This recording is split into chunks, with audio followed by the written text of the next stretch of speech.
Everyone, and welcome to the ALCTS webinar on the first session of an Introduction to Sears Subject Heading. My name is Janet Arberg, and I'm a member of the ALCTS Continuing Education Committee. Our presenter today is Sarah Marcus. Sarah is the Electronic Resources Web Librarian at Queensborough Community College. In 2009, she received a Samuel Lazarow Fellowship for research on Sears Subject Headings, and she is currently completing this research. In 2009-2010, she also received the Professional Staff Congress of the City, University of New York grant to study the Sears list. Now, if you have questions for Sarah, please type them in the question box on your screen, and Sarah will do her best to answer them during the presentation. Also, please note this session will be recorded, and you will receive an email shortly after the conclusion of the webinar with a link to the recording. You will also receive a copy of Sarah's slides. Now I'm going to turn this over to Sarah, and there may be a slight delay.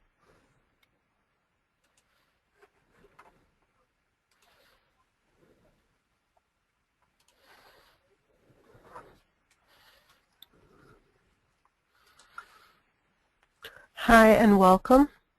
I'm Sarah Marcus, and I'm going to be talking about the Sears Subject Headings.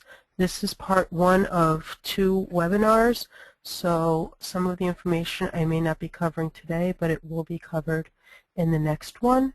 Again, welcome, and if you have any questions, please do ask them throughout the session, as I wasn't sure of what everyone's background would be in this session. Okay, so to start, I'm going to give an introduction to the Sears list of subject headings. In the principles of the Sears list, which is kind of like their introduction and where they talk about the actual Sears list, they state, and this has been revised throughout the editions of the Sears list, it's now in the 20th edition, it started in 1923, but in this principles it has stated almost the same wording, just slightly differently, is the Sears list is unique among the subject heading lists in that it does not attempt to be a complete list of terms used in any single library, but only a list of headings most likely to be needed in a typical small library, and a skeleton or pattern for creating other headings as needed. By using the Sears list as a foundation, the cataloger in a small library can develop a local authority list, or a list of subject headings that are used in that catalog, that is consistent in form and comprehensive for that library. This has proven over the years to be a practical and economical solution to the cataloging needs of small libraries. In other ways, such as the use of uninverted headings only and of popular rather than technical vocabulary, the Sears list is specifically tailored to the needs of small libraries of any kind, including school libraries, small public libraries, church libraries, etc. Because the Sears list is not a complete authority list, the cataloger using the Sears list must take an active part in developing a larger vocabulary of terms. So the Sears list isn't like LCSH in that it's not a definitive list, but rather it's a list to guide through the creation and adapting of subject headings for a specific library, as we'll see throughout this presentation, that the headings can and should be adapted for the intended audience or the population of that library. The Sears list, according to Joseph Miller, the current editor, is used throughout the world in English-speaking libraries or English language collections, particularly in India, but also throughout the world. So, for example, in England, they might use the word jumper where we would use the word sweater. And that's perfectly fine, and that's part of what the principles mean. So I'm going to give you some background now.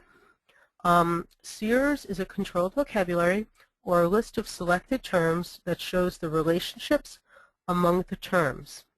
As an alphabetical subject heading list, Sears is one type of a controlled vocabulary. It consists of main headings that may be assigned by themselves, or headings that may be assigned with subdivisions, and references that lead to or link these headings. In this session, we'll be looking at the different types of main headings that are used in subject cataloging, both in Sears and elsewhere, and also about the syntax between these headings. Next, we'll look at the role of subdivisions, and the different type of subdivisions that may be used. Finally, we'll focus on the synthetic structure of Sears, the references that lead to authorized headings, and the references that show relationship among authorized headings. These relationships, or synthetic structure, is also found in LCSH. So if you're familiar with LCSH, or Library of Congress subject headings, a lot of this will be familiar to you. So the first thing we'll look at is how the Sears list organizes subject categories. So there are two different constructions or ways of organizing subject categories with subdivisions, depending on whether or not the topical subdivision is authorized for geographic subdivision. When possible, the geographic subdivision follows the topical subdivision. Generally, chronological subdivisions will follow any topical or geographic subdivision, and the form always comes last. So in the Sears subject heading list, where it says may sub geog, then you would have the geographical subdivision after the topic.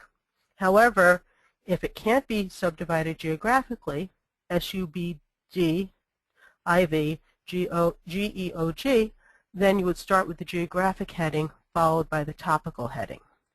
And if you look under Chicago for the state, or Ohio for the state, under Chicago for the city, or under United States for the country, you'll see how the geographic comes first.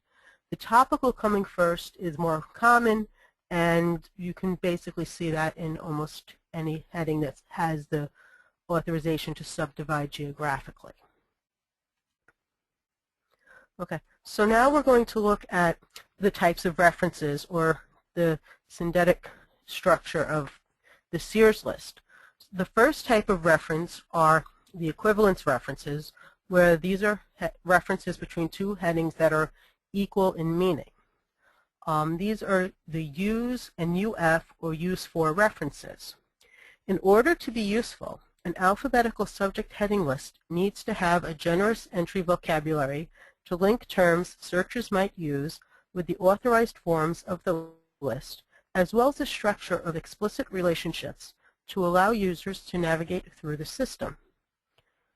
These purposes are served by references that express equivalence, hierarchical, and associative relationships. Like the headings themselves, references were made in the Sears list at different times according to different philosophies and principles based on the editor and what was happening at the time. References generally are made on the basis that a person investigating one heading should be made aware of another heading. These equivalence references link terms that are not authorized to their preferred form. These are often used when you are in a community that has varying terminology, such as British English versus American English, the jumper versus sweater being one example. And these would also be used when there are synonymous or nearly synonymous terms. When you have a compound heading, arts and crafts, you would have crafts, use, arts and crafts. Inverted forms of the heading and the direct order, such as green trees, C, trees, comma, green, or green tea, T, comma, green. When you have variant spellings, especially between the English in America and the English in Britain, or even the two forms of the word theater. You'll also have equivalence references when the term is included in the meaning of a heading that is the antonym of the term, and between former headings of a term and the newer headings, such as when there may still be some currency in the old version, such as African American and blacks. So here's an example from Sears on the web that shows you how a subject heading might look, and in particular, this is the subject heading here where it says use for.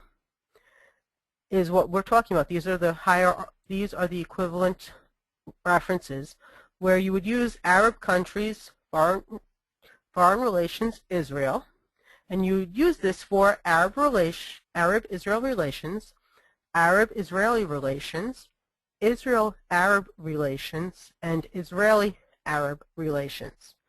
Under each one of these headings, Arab-Israel relations, you would see something that says use Arab countries, foreign relations, Israel. Now we're going to look at hierarchical references. These are references that send you to a term that is more or less broad than the term that you're looking at. So in order to be useful, again, the alphabetical subject heading list needs to have a generous entry vocabulary. Now, these headings, you're going to see the hierarchical ones all link between authorized headings. So you'll have an authorized heading for African Americans in drama. You would have a broader term, African Americans, a broader term, drama, and then you might have a narrower term, African Americans in drama, and a geographic subdivision, New York. Now there are three types of hierarchical references: between a genus or species, between a genus and its species or class, between the whole and a part of some topic or term, and between a generic topic and a proper named example. So playwrights and Shakespeare. So the broader term, or BT, sends you to a broader term because maybe the item you're looking at, well, it's kind of like about Shakespeare, but it's really about dramatists. A narrower term, you have a book of plays, but really they're mostly Shakespeare, so maybe you want to go narrower. And to see also, which would send you to another general group or category of things. Okay, and here again we have our narrower term for Arab countries, foreign relations, Israel. You'll see that the narrower term is Israel-Arab conflicts. And conflicts are a narrower type of foreign relations, and if you went to Israel-Arab conflicts, you would see broader terms, Arab countries / foreign relations / Israel. Now finally we have the associative or related term references. And these are terms that are related. They're not quite the same because they're both authorized, but they're not higher, one's not higher than the other. So these headings link terms that are associated somehow other than hierarchically. These can be headings with overlapping meanings, headings for a discipline and the focus of that discipline, or headings for persons and their field of endeavor. And here again, we have our related terms. We have Arab countries, foreign relations, Israel, and a related term is Israel, foreign relations, Arab countries, or Jewish-Arab relations. Now, the Sears list tends to use natural language or common usage. And the word most commonly used in the literature of that field is most likely the word that represents the item cataloged. Common usage indicates that a subject heading should represent the common usage of the English language in that country. This is what makes Sears unique in that you can adapt it to your intended population. So rather than just saying in that country, you could say in that culture, or with your participants or with your patrons, what do they call the thing? Okay. Foreign terms generally are not used unless they have been fully incorporated into the English language or into the language used by your library's population. Contemporary usage gradually should replace antiquated words and phrases unless, for example, you're working in an 18th century library. Then you might want to stay with the antiquated words and phrases. What is common usage depends, in part, upon who the users of the library are. In most small libraries, the popular or common word for a thing is to be preferred to the scientific or technical word when the two are truly synonymous. There is an exception to this in that if you're using the Sears list for the general collection in something like a science library or a law library, then you might want to use the legal terms because those are the terms more commonly used in that field.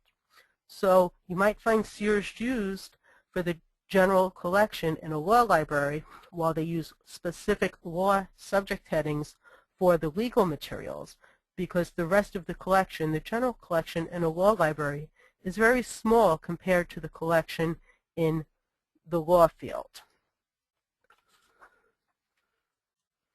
So indirect and direct order. According to the principles in the Sears list, direct entry or direct order is that the subject heading should stand as a separate term rather than as a subdivision under a broader term. So indirect order, however, might occur for things like battles and geographic locations where you want everything to appear together, such as Mexico, Gulf of.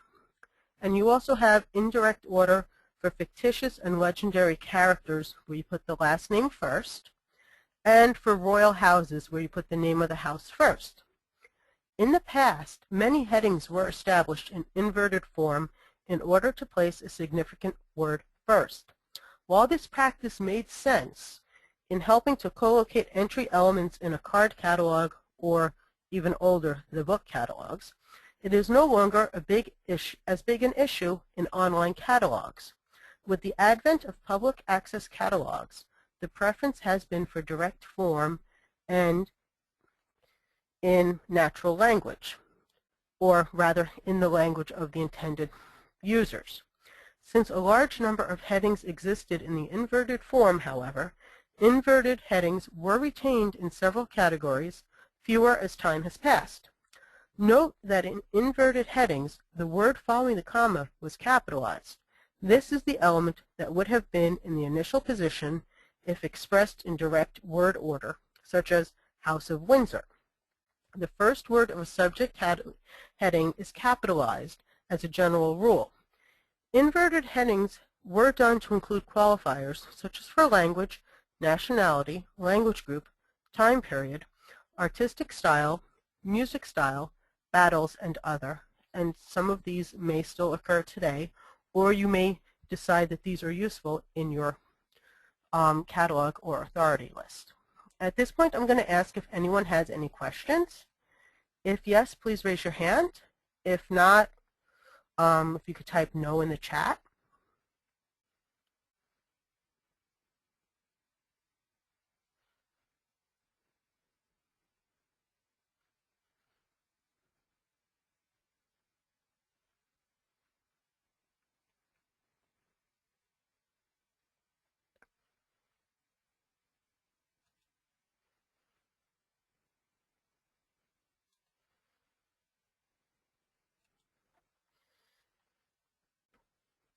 Okay, Margaret, can you type your question, or you say no, not yet? Thanks.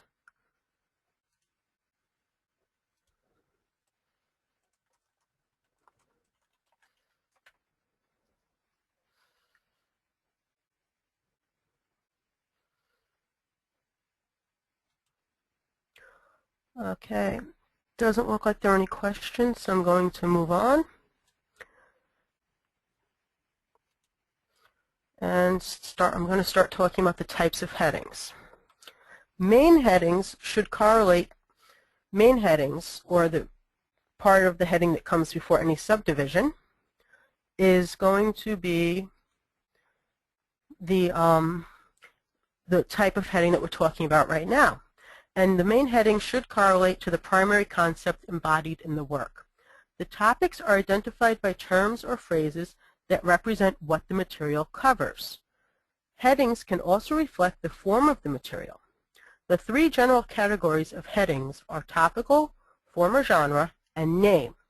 You'll often find topical and name headings as the beginning of any heading that includes subdivisions, and form genre, as you may remember from one of the previous slides, always comes last. So what are topical headings? A topical heading represents a discrete identifiable concept. These can be things, concepts, philosophies, disciplines, activities and processes, organisms, events that are significant enough that they have become known by proper names, classes of people, ethnic groups, names of individual animals, and legendary and fictitious characters. It can also be a place or an organization. So, for example, according to the Sears list, topical headings are words or phrases for common things or concepts that represent the content of various works. When a single word has several meanings, however, then you need to somehow qualify that term in your heading, such as when you use the comma and make it as a qualifier or an inverted heading. This way people know what you mean, such as with the word China. Otherwise, if you can't make it unambiguous, you're going to need to somehow clarify it or qualify it. Single noun headings. In most cases, headings are not established with an article in the initial position, meaning that the noun is a single noun with nothing else. In some cases, you may retain the article for grammatical or semantic purposes, in which case you make the heading inverted with the coming after the comma. In most cases, headings representing a category of objects or classes of people are in the plural form, but for biological headings, you'll have your species generally as a singular, and higher levels are plural. So not always will your single noun headings be in the singular, but it means a single noun or single word that is a noun heading. Okay, we just lost my slide. Phrase headings. That was strange.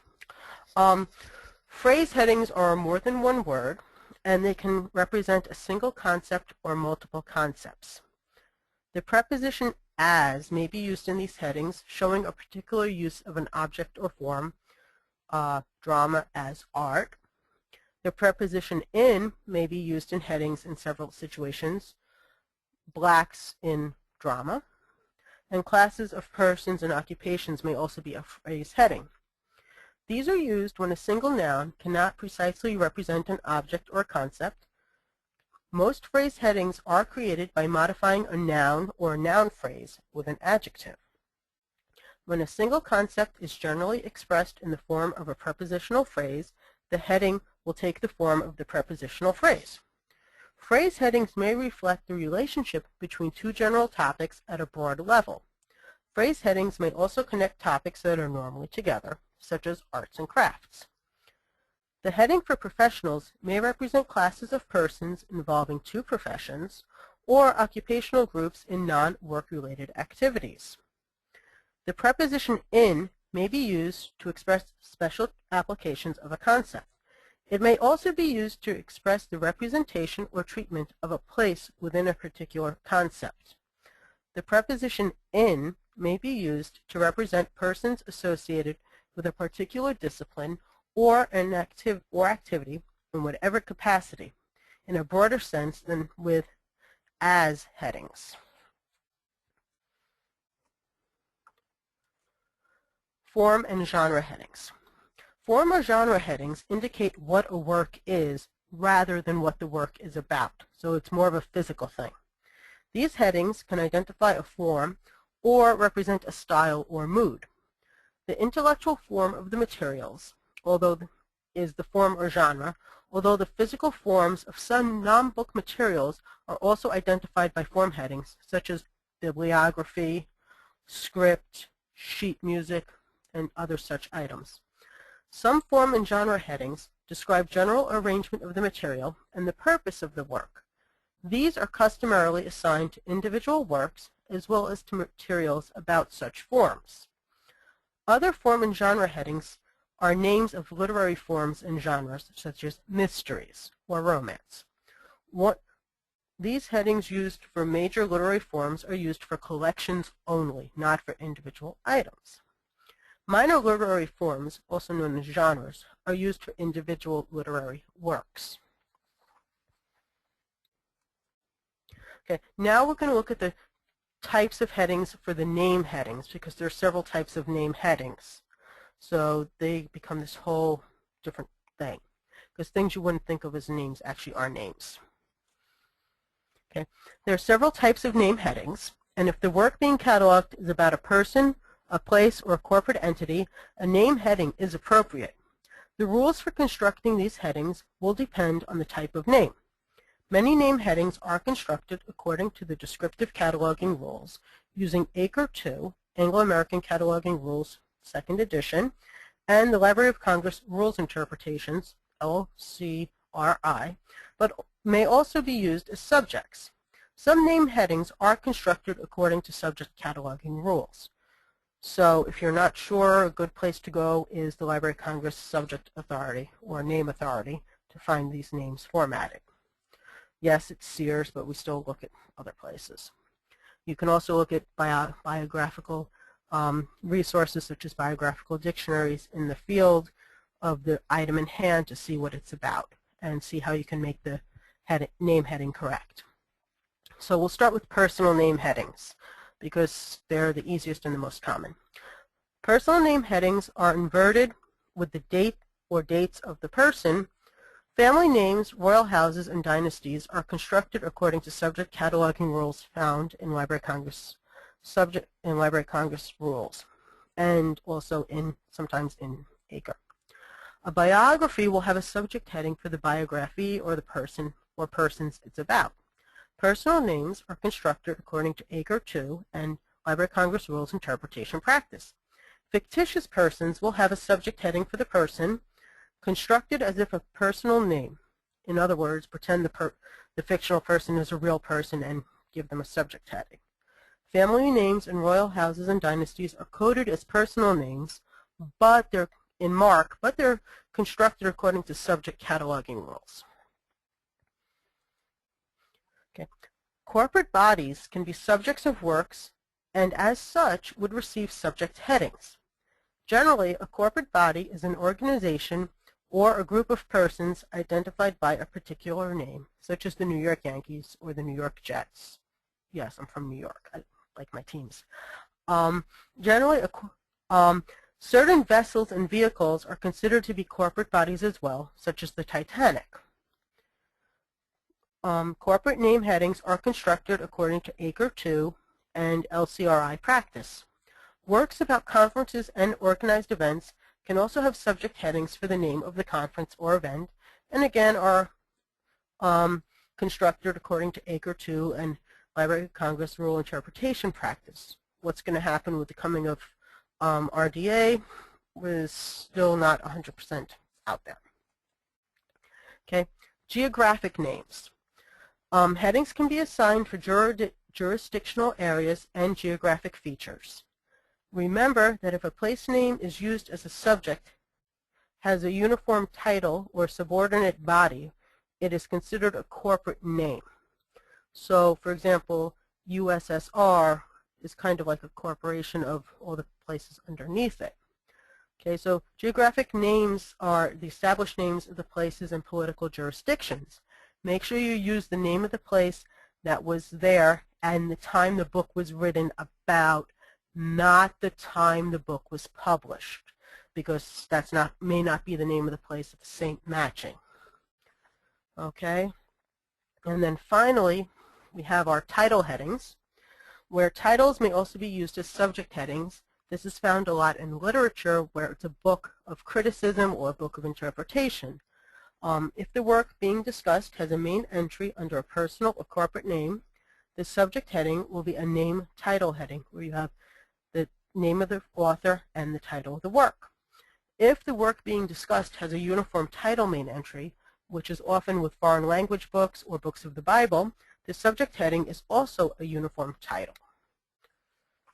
So at this point, I'm going to ask if anyone has any questions. And you can see my contact. And if you want to see what Sears on the web looks like, you can have a free trial. It's about 30 days, and this is the URL to go to set it up. And if there are no questions, I'm going to go into the Sears and show you some examples in there of how to use it.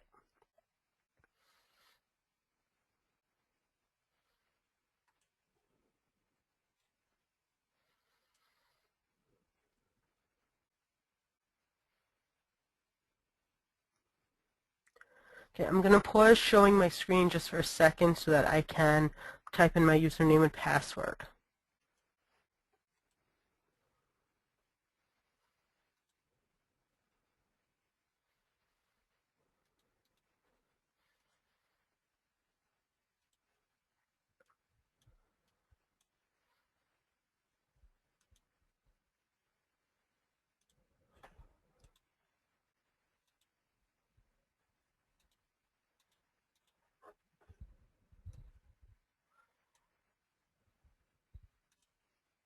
Okay, so this is the Sears list of subject headings.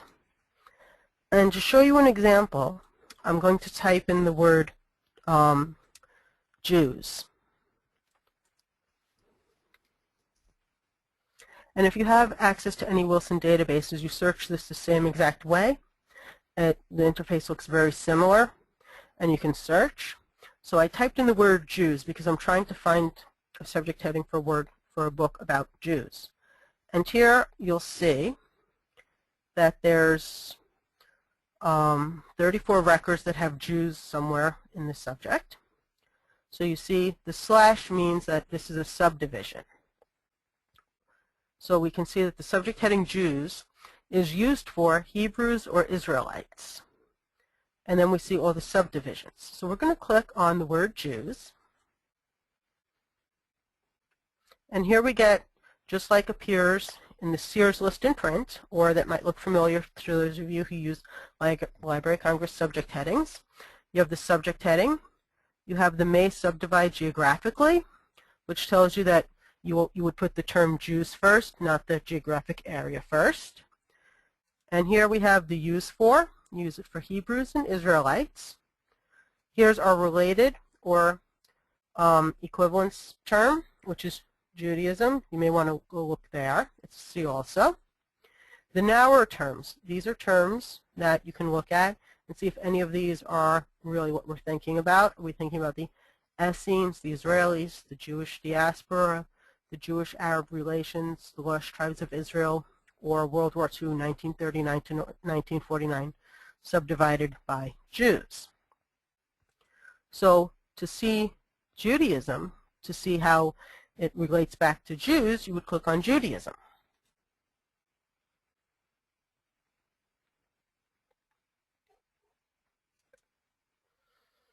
And here, you'll see that for Judaism, it says use for Jewish religion and Jews-religion. So we click on Judaism, and we see here that this has a related term, Jews, and also related synagogues.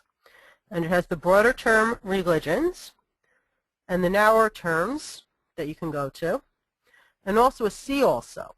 And this tells you, well, you said Judaism, but maybe you mean one of the sects of Judaism, such as Hasidism or Reform Judaism or Orthodox Judaism.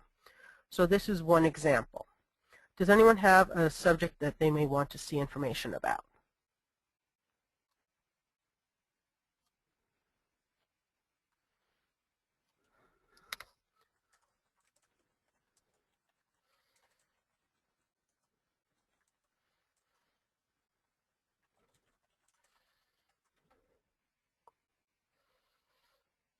Okay, I'm going to go back to search,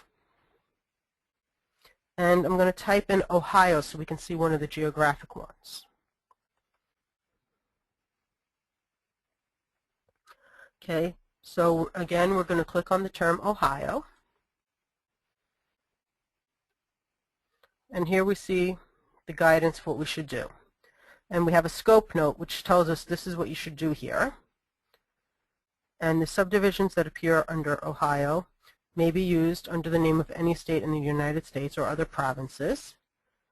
And it also tells us that The subdivisions under United States can also be looked at if we're not sure. So we can click on United States to get more information.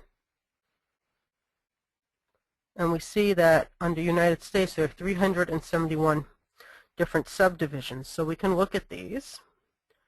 And we can also say up here to search within the results to find the specific aspect that we're thinking of.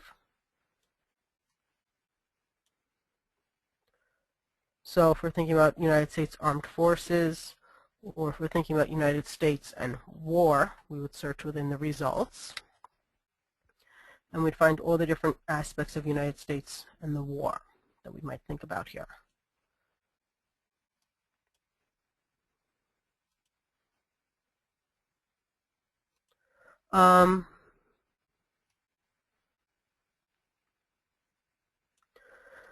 Okay, I was asked if we can search subdivisions, and the answer is that yes, you can. If you want to search just for the heading itself, and then look to see what subdivisions there are, or you can look for a specific subdivision by clicking on search, and we can look for subdivision drama.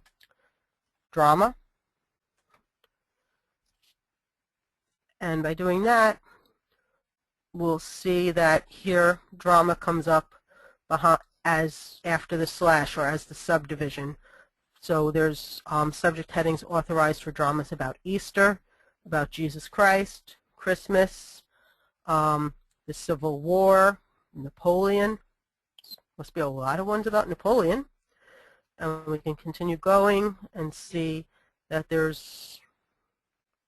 going to see where it comes after the slash. So it's juvenile drama.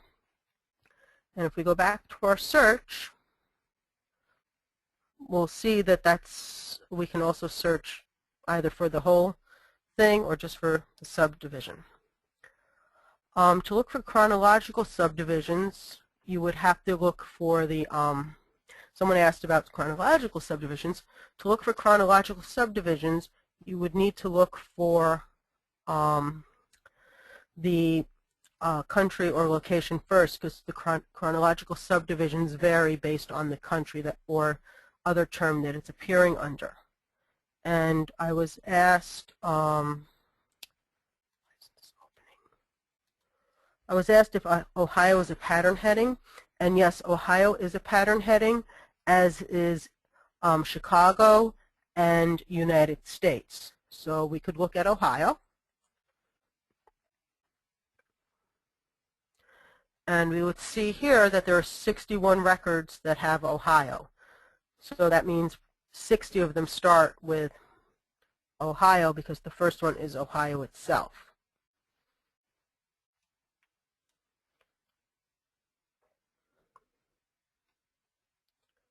The other thing you can do with the Sears on the web, which is nice, is that you can browse.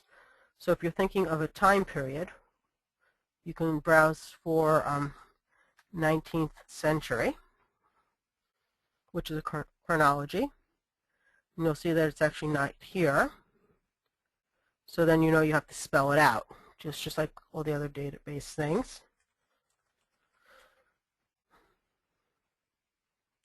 You find out that 19th century isn't one of the subdivisions that appear. So you would try 1800s. And you find out that that's not in here either. So you would have to find something about that, you would probably do your search and do 1800.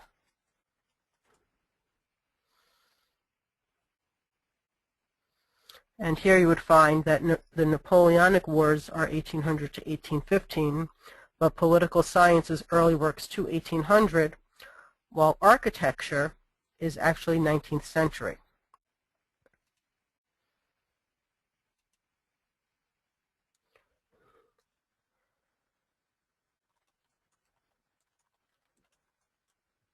I was asked if there's a limit to the number of subdivisions in Sears, and the answer is that the Sears subject list tries to limit the number of subdivisions because it's intended for small libraries with small collections.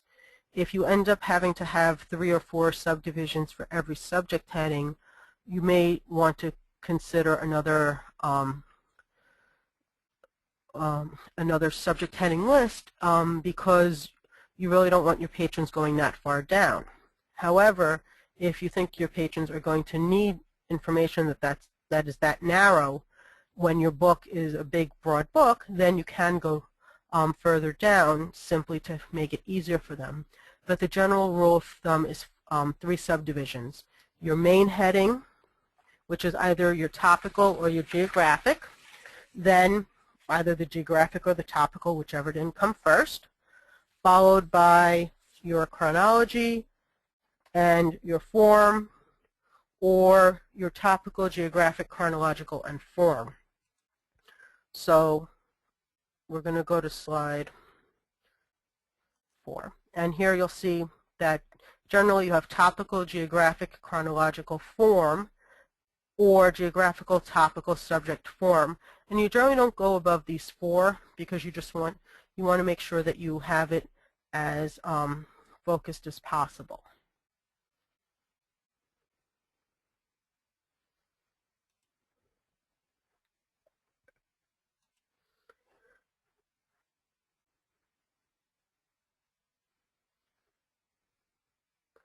Again, you do build the Sears list yourself, so if you find a need for subject headings that have several subdivisions, it's your authority list. You can create it as far down as you want, but this is just a general guideline.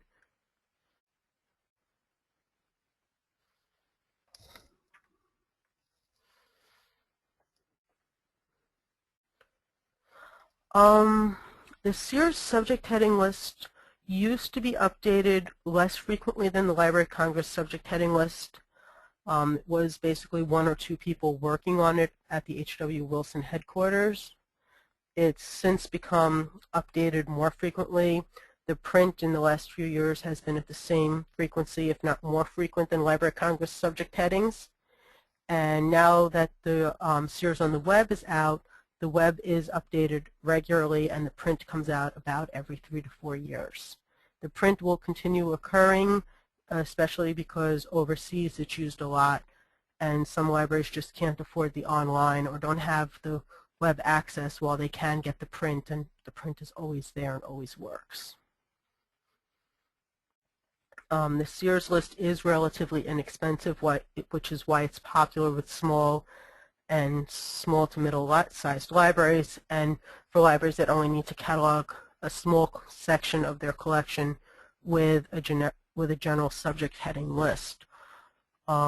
It also is, because it uses natural language and common terms, it's actually easier to translate it as well. There's a Spanish version out a lot that gets issued about a year after the English. I was asked if you could submit subject proposals to Sears like you can to Library of Congress subject headings. The answer is that they don't have an official way to suggest it, but if you email them, they think about it. They don't, because again, it's 1 or 2 people working on it. There's not a lot of people researching it, but if you send a suggestion, they do think about it. They definitely are open to suggestions. They do try to keep the size small of the list small so that it is 1 volume, but you can send headings. I know that they're very up on trying to keep up on the latest terminology. Because it's done by Wilson, who also does databases. They do keep an eye on what indexing terms are used in the databases, as well as what's being done in the literature of the day. But you can, send an email to H.W. Wilson, and you may actually find your heading out there the next time. I'm going to go to the Wilson site and show you that this is the site where you can request your trial. And also on the Wilson site, if you go to contacts, you can contact customer service usually and say, here's some information about it. Or you can give your Wilson Web feedback form. And on the Wilson Web feedback form, you can say for the database searched, Sears list of subject headings. And here you can say other. and give some feedback like an information. And you could say, I really realized I have, 30 books on this topic. Could you possibly consider adding a heading for it? Or, gee, this heading's really outdated. Can you consider changing it? And I was asked if the call numbers listed in Sears are abridged Dewey, and the answer is generally yes, because just like the Sears list is general headings, the Dewey numbers are generally abridged as well, because it's considered to be for a small general library. But at least it's a good starting point to see how to expand your number if you need to.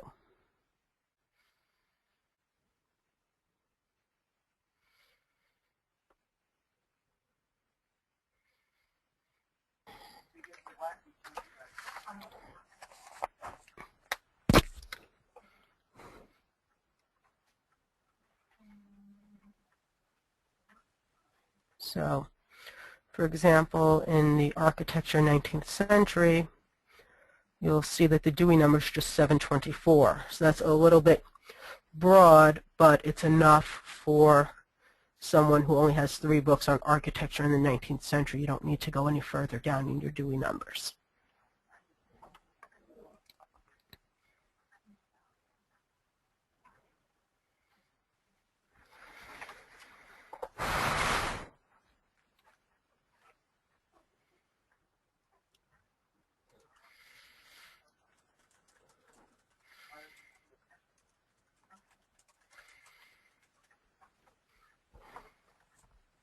In the Sears web at the main page on the search, you can also review the front matter. The front matter actually is very interesting. It gives you basically a whole overview of how to use Sears, the history of Sears, what it's intended for, and just everything about it. It's actually to me, it was very interesting reading and was part of my basics.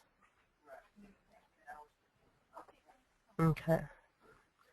If there are no further questions, I'm going to hand the control back to Janet.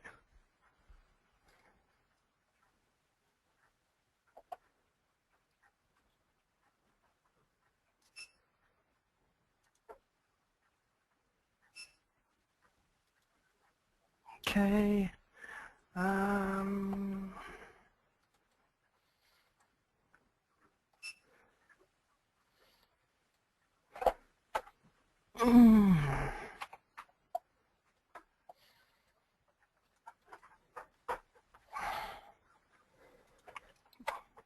Okay, let's see. Okay, let's see. Screen sharing. Let me do this. Show my screen. Okay. Can everybody hear me? Can everybody hear me?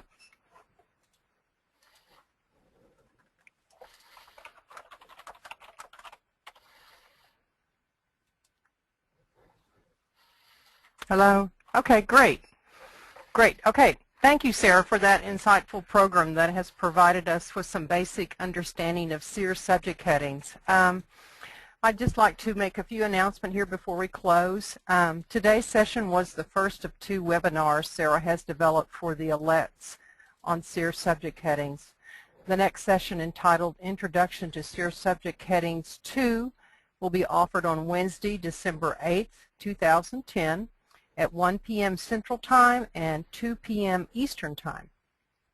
This webinar will focus on using Sears and constructing headings in your own library. Challenging subjects are also covered. The use of Sears 20th edition and other online tools will be explained, as well as comparing and contrasting Library of Congress subject heading and Sears subject headings. We hope you found today's session useful. You will soon receive a short online evaluation form, and please take a few minutes to respond to the questions and return the form to us. Those comments are received and are reviewed by the ALCTS CE Committee and are used to plan additional continuing educational offerings. Now, information about ALCTS webinars are featured on their homepage. And for your convenience, on the second screen, I've noted the upcoming webinars and our ALA Midwinter program on how to present webinars. New webinars and CE events are continuously being developed, so please check your ALCTS homepage frequently for new information.